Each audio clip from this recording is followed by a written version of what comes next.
નમસ્કાર મિત્રો, સ્વાગત છે આપનું એક નવા વિડીયો સાથે। મિત્રો, મૃત્યુ એ જીવનનું સત્ય છે જેને કોઈ નકારી ના શકે। પૃથ્વી પર જન્મેલા દરેક જીવનું એક દિવસ તો મૃત્યુ નિશ્ચિત છે। મૃત્યુ પછી શરીરનો નાશ થાય છે। તેથી જ મિત્રો, મૃતદેહને બાળવામાં આવે છે અથવા તો દાટી દેવામાં આવે છે, પરંતુ આત્મા કદી બળતો નથી। તે માત્ર એક શરીરથી બીજા શરીરમાં બદલાય છે। તેથી જ શરીરને અવિનાશી અને આત્માને અમર કર્યો છે। મિત્રો, ભગવાન શ્રી કૃષ્ણએ ગીતામાં કહ્યું છે કે ન તો શસ્ત્રો આત્માને કાપી શકે, કે ન તો પાણી તેને ડૂબાડી શકે, ના તો અગ્નિ બાળી શકે અને એને હવામાં ન તેને ચૂકવી શકે। એના કર્મોના ફળ પ્રમાણે જ તે એક શરીરમાંથી બીજા શરીરમાં બદલાતો રહે છે। મિત્રો, હવે આપણે ભગવાન શિવજીએ મનુષ્યનું મૃત્યુ નજીક હોય તે કેવી રીતે ખબર પડે તેના વિશેની માતા પાર્વતીને જે વાત કહી તે જાણીએ। એકવાર શિવજીએ દેવી પાર્વતીને કાલચક્ર વિશે કહેવાનું શરૂ કર્યું। તેમજ શિવજી બોલ્યા, હે દેવી, મૃત્યુ સમયનું જ્ઞાન આ પ્રમાણે છે। જે વ્યક્તિનું શરીર અચાનક નિશ્ચેત થઈ જાય છે અને ઉપરના ભાગમાં લાલાશ દેખાય છે, જેની જીભમાં કાન અને આંખો શૂન્ય થઈ જાય છે, જે અવાજ સાંભળી શકતો નથી, જેને સૂર્ય, ચંદ્ર અને અગ્નિની વાળા કાળી ધૂંધળી દેખાય છે, એ મનુષ્ય 4 મહિનામાં કાળનો શિકાર બનીને મૃત્યુ પામે છે। જે વ્યક્તિનો ડાબો હાથ 7 દિવસ સુધી સતત ધ્રુજતો રહે, શરીર ધ્રુજતો રહે અને તાળવું સુકાઈ જાય, તે વ્યક્તિ માત્ર 1 મહિનાનો મહેમાન છે। જેની જીભ જાડી થઈ જાય, નાકમાંથી પાણી વહેતું રહે, તેને પાણી, તેલ, ઘી અને કાચમાં પોતાનું પ્રતિબિંબ દેખાતું નથી, જેને ધ્રુવીય વર્તુળ દેખાતું નથી, જેને સૂર્યચંદ્રના કિરણો દેખાતા નથી, જેણે દિવસે ઓળખાણ, વર્ષા અને રાત્રે મેઘધનુષ દેખાય, તો તેનું જીવન 6 મહિના છે એવું માનવામાં આવે છે। હે દેવી, આત્મવિજ્ઞાન ક્ષણ તૂટી, કાષ્ઠ મુહૂર્ત, દિવસ રાત, પળ, મહિનો, ઋતુ, વર્ષ, યોગ, કાલ, મહાકાલ પહેલો જવાબ શંકર જીવોનો સંહાર કરે છે। વામ, દક્ષિણ અને મધ્ય એમ 3 માર્ગો છે। નાદી પ્રાણને ધારણ કરે છે। આપણા શરીરમાં 16 નાડીઓ છે જે 4 જગ્યાએ રહે છે। આ બધા પ્રમાણે માણસને ઉંમર થાય છે। નાડી અને વાયુનો પ્રવાહ માણસની બાકીની ઉંમરને બતાવવા માટેનું તે કામ કરે છે। આ રીતે ભગવાન શિવજીએ કાળના ચક્રનું વર્ણન કર્યું છે। એ વ્યક્તિ જ્યારે મૃત્યુ પામે છે ત્યારે વ્યક્તિના મૃત્યુ પછી લગભગ 1 કલાક સુધી તેના આત્મામાં ઘણી વિચિત્ર વસ્તુઓ પણ થતી રહે છે। મિત્રો, આ વસ્તુઓના કારણે આત્મા વ્યગ્ર થઈ જાય છે અને શિક્ષકને કારણે તે બેભાન પણ થઈ જાય છે। ગરુડ પુરાણમાં આવી જ કેટલીક મહત્વની બાબતોનો ઉલ્લેખ કરવામાં પણ આવ્યો છે। મિત્રો, ભગવાન વિષ્ણુએ ગરુડ પુરાણમાં જીવન અને મૃત્યુ વિશેની ઘણી અનોખી અને વિશેષ પ્રકારની માહિતીઓ પણ આપી છે। મિત્રો, મૃત્યુના 1 કલાક પછી આત્માનું શું થાય છે તેનું વિગત વર્ણન ગરુડ પુરાણ કરવામાં આવ્યું છે। મૃત્યુ પછી જ્યારે આત્મા શરીર છોડી દેશે ત્યારે તે અમુક સમય માટે બેભાન અવસ્થામાં રહે છે। મિત્રો, આ સખત મહેનત પછી કચ્છમાં ગાંઠ ઊંઘ જેવી જ લાગણી છે, પરંતુ થોડા સમય પછી તે ભાનમાં આવે છે। જ્યારે આત્મા મૃત્યુ પછી શરીરને છોડી દે છે ત્યારે તેને અનુભવાતું નથી કે તેની સાથે શું થયું છે। મિત્રો, તેથી જ જ્યારે આત્મા શરીરમાંથી બહાર આવે છે ત્યારે તે પછી તે પાછલા જન્મની જેમ વર્તે છે। અસ્વસ્થ આત્મા તેના સંબંધીઓને બોલાવે છે, પોકારે છે અને તેમને કંઈક કહેવાનું શરૂ કરે છે, પરંતુ તેને કોઈ જોતું નથી કે કોઈ પણ સાંભળતું નથી। માત્ર મૃત્યુ છે તે માત્ર એક ધ્વનિ બનીને રહી જાય છે. આ સ્થિતિમાં આત્મા ડરે છે કારણ કે વ્યક્તિ ફક્ત ભૌતિક વસ્તુઓને જ જોઈ શકે અને અનુભવી શકે છે.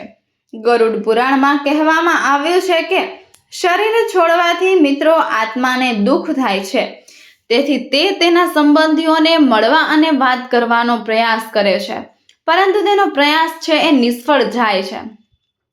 આત્મા પણ સાંસારિક માયાજાળમાં ફસાઈ જાય છે અને દેહ છોડવાનો શોક કરે છે.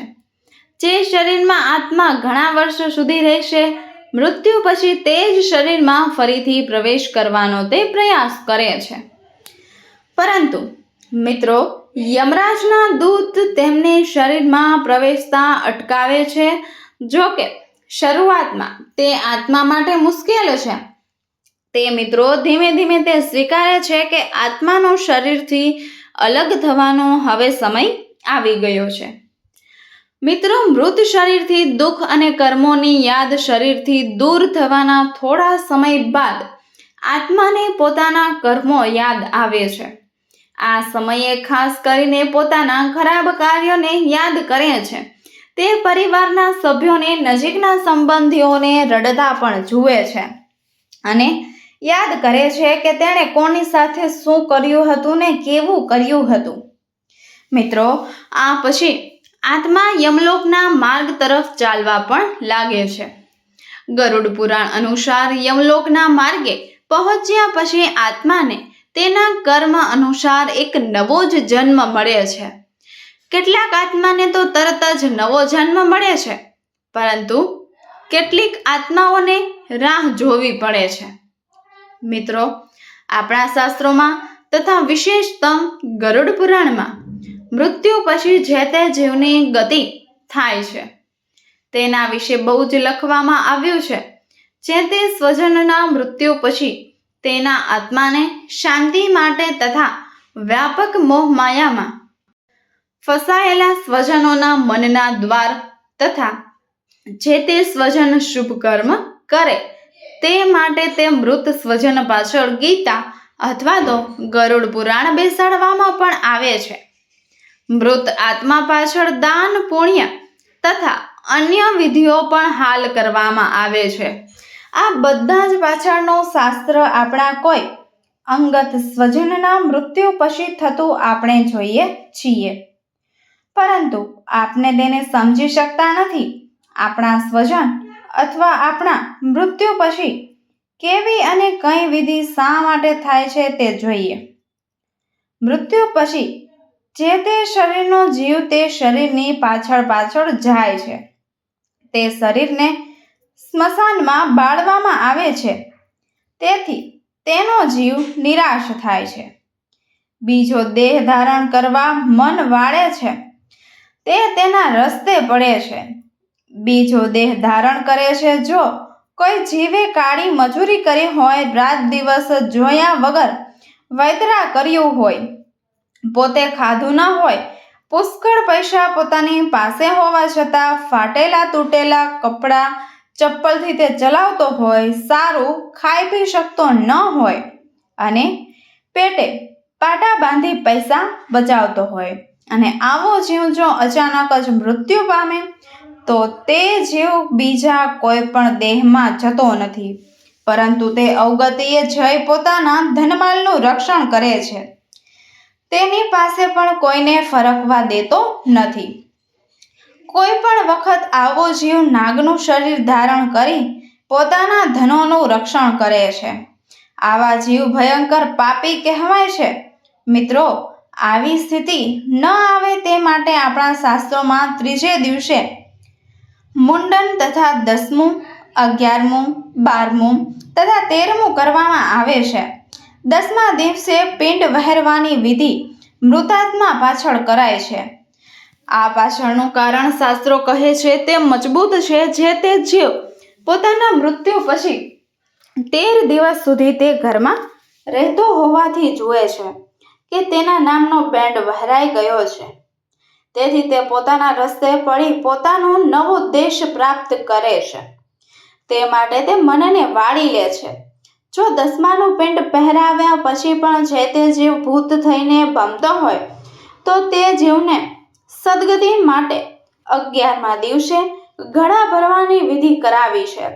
તે મિત્રો બતાવે છે કે હે જીવ, જો તું ભૂત બની અહીં ભમતો હોય તો તારો જીવ વળતો હોય તો આ પાણીના ઘડા ભર્યા છે. તેમાં ભરેલા જળ વડે તારું મન છે તે ઝડપી શાંત પાડ અને હવે આપણા રોણાનો બંધ પૂરા. તેમ છતાં 12મા દિવસે પણ તે જીવ ભૂત થઈ ભમતો હોય તેમ માની બહેન ભાણેજને જમાડવામાં પણ આવે છે. તેથી તે જીવને વિશ્વાસ બેસે છે કે તેના મૃત્યુ પછી દુનિયા તથા સ્વજનો તેમની કાળજી સંતાનોની રાખી શકે છે, તેમને અધવચ્ચે ભટકવા નહીં દે. 13માના દિવસે પણ જીવ ભટકે છે તેવું માનવામાં તેની સજા પૂરી કરવામાં આવે છે. તેમાં મિત્રો નવો ખાટલો, ગાદલા, રજાઈ, ઓશિકા, અનાજ, શાકભાજી, ચપ્પલ, છત્રી, દીવો, ચાંદીની હોળી, ચાંદીની ગાય, ચાંદીની નિશરણી મૂકવામાં આવે છે.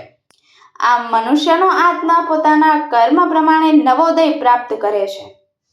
તો મિત્રો, આજની કથા તમને કેવી લાગી તે જરૂરથી કમેન્ટ કરીને કહેજો અને જો તમને સારી લાગી હોય તો વિડીયોને લાઈક અને શેર કરજો અને અમારી યુટ્યુબ ચેનલ દર્શ સ્ટોરીને સબસ્ક્રાઈબ પણ જરૂરથી કરી દેજો. ધન્યવાદ. રાધે રાધે. જય શ્રી કૃષ્ણ. ફરી મળીશું એક આવા જ નવા વિડીયો સાથે અને આવી જ નવી માહિતી સાથે. ધન્યવાદ. ફરી મળીશું એક નવા વિડીયો સાથે.